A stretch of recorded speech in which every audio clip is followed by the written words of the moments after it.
Pemirsa, peraturan daerah tentang Menara Telekomunikasi Terpadu yang dilakukan oleh Pansus Menara Telekomunikasi DPRD Badung telah berlangsung memasuki tahap akhir.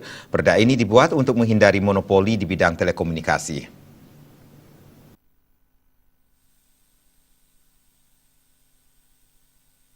Ketua Komisi 1 DPRD Badung Wayan Suyasa, yang juga Ketua Pansus Perda Menara Telekomunikasi mengatakan, perda ini dibuat untuk menyikapi permasalahan yang selama ini ditemukan di lapangan.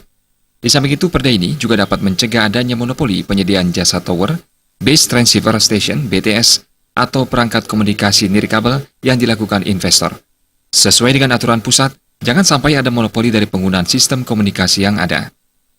Perda yang terbaru, hampir sudah rampung dan akan disahkan bahwa pada prinsip perda itu sudah mengakomodir hak-hak semua pihak ataupun tidak ada lagi perda monopoli tentang tower. Siapapun yang ingin berinvestasi sepanjang sesuai dengan aturan, sesuai dengan tata ruang, sesuai dengan harapan kita bersama, bukan berarti kita membuka seluas-luasnya, tapi kita tetap dari pemerintah melakukan regulasi tempat di mana titik-titik tower, terutama tower-tower yang tinggi yang harus dipasang sesuai dengan perda tata ruang.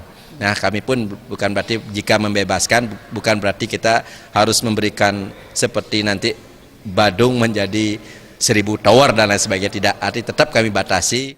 Ditambahkan Suyasa, pihaknya berencana melakukan penataan ulang keberadaan tower-tower yang ada, sehingga mampu memberi kontribusi bagi Kabupaten Badung.